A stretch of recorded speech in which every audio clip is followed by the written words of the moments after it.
Disclaimer, मेरी आप सबसे गुजारिश है, ये वीडियो सिर्फ एंटरटेनमेंट के लिए। मेरी वीडियो का मकसद सिर्फ सोसाइटी में गंदगी फैलाने वालों को साफ करना है, तो लिहाजा इस वीडियो को अपने दिल के फेफड़ों पे मत लेना। ज्यादा तबीयत खराब हो तो किसी अच्छे डॉक्टर के पास जाकर अपना इलाज करवा लेना। तो का हाल बा करे जा लोग भाई लोग उम्मीद करता है तो इनका ठीक होगा बा। आ भाई लोग ठीक रहे के चाही।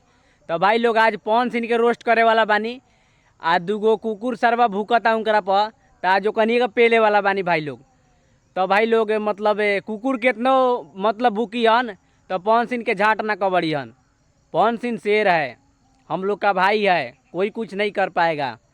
तो भाई लोग बिना कोनो लड़वा लहसुन के वीडियो स्टार्ट करल जाओ आ चला सरवा जौन कुकुरवा भूकता ओकरा के पेलल जाओ। आ भाई लोग ये वीडियो सिर्फ मनोरंजन खातिर बा, दिल पर ना गाड़ पर ना लाड़ पर लिया लोग देखिए लोग और हंस के भूल जाइए लोग। तो चलो बिना कोनो लड़वा लहसुन के वीडियो स्टार्ट करल जाओ। देखा तारो लोग भाई लोग पवन भैया के कहता रहन कि दूगो कुकुर भूकता रहन स। तो जे भी भाई दूगो कुकुर भूकता मतलब भूकल बंद कर लोग, ना तो पवन भैया बसवारिये दौड़ा के मारलन, पता बा ना।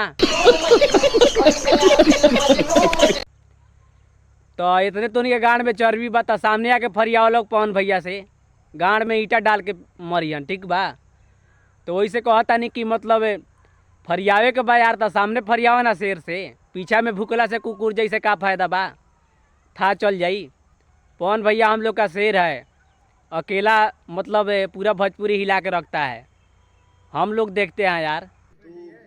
जवाब देना मैं उचित नहीं समझता। जियो बस इतना भूखेगा कहता रहो लोग भाई लोग पवन भैया के कहता रहन कि जवाब देना मैं उचित नहीं समझता हूँ, तुमको जितना भूकना है भूक लो। तो भाई लोग वीडियो में जुड़ा रहा लोग, आगे का कहता रहन। लेकिन अगर जवाब एक आई तो घरे खोज के मारब। ये नाम पवन सिंह है। कहता रहो लोग भाई लोग पवन भैया के कहता रहन कि जितना भूखे के बा भूक ले, अगर जवाब आइल तो घर में घुस के मारब। तो हाँ भैया शेर हवन, ठीक बा। इनकर मुंड बने में टाइम लागेला, पवन सिंह है। अगर जवाब एक आइल तो घर में घुस के मारलन, ठीक बा ना। तो वही से कहता नहीं भूकल कम कर लोग, ना तो शेर हवन ध के फाड़ दिहन। दूगो कुत्ता भौंकता ने सर लखनऊ में। देखता रहो लोग भाई लोग पवन भैया के कहता रहन कि दूगो कुत्ता भूकता ना सो लखनऊ में। तो ए पवन भैया भूखे द मर्दे, भूखे वाला से कुछ ना होखेला। मतलब तू बिहारी बड़ा, हमनी के शान बड़ा मर्दे, अकेले भोजपुरी इंडस्ट्री पूरा हिलैले बड़ा। आ तोरा आगे के बा हो, केहू नहीं के मर्दे, भोजपुरी के शेर बड़ा हमनी के, ठीक बा। तोरा के कुछ ना करी हो। हमारा जाए के पड़ी, हमार के चिथड़ा उड़ाई। लखनऊ में रहे ना दी लोग हमरा के बानर बना दे। देखता रहो लोग भाई लोग के कहता रहे भैया जी कि हमार केहू चिथड़ा उड़ाई लोग, आ हमरा के लखनऊ में ना रह दी लोग। ए भैया तोरा के ना रह दियो मर्दे, तोरा के केहू ना रह दी तो तू केहू के ना रह दे बहो। बड़ा हरामी हो बेटा।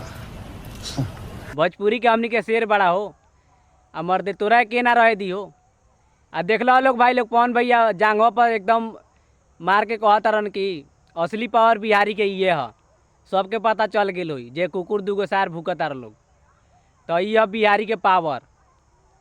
अकेले पवन भैया गांड फाड़ देख लो लोग भाई लोग। मतलब नहीं हम वीडियो बनावे नहीं, नहीं रोज रोज आके और काम में से टाइम निकाल के, और फिर भी तो नहीं लाइक सब्सक्राइब ना कर ला यार। आने लड़की उइकी आवे ला कर बहिन चो तो मुँहे पर ताकेला।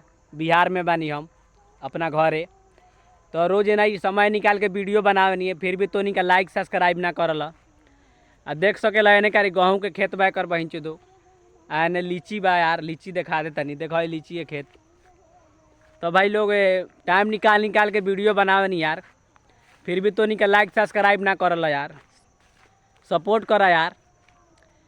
और यार का बताई, मतलब सपोर्ट करा भाई के। और बस भाई लोग आज के मतलब आगे देखा लोग, बस भाई लोग आज के वीडियो ही समाप्त करता नहीं। और अच्छा लागल हो तो लाइक सब्सक्राइब कर लिया, और भाई लोग सब्सक्राइब करो लोग यार। अब भाई लोग पवन सिंह के लखनऊ में के ना रह दी हो, केकरा गांड में दम बा।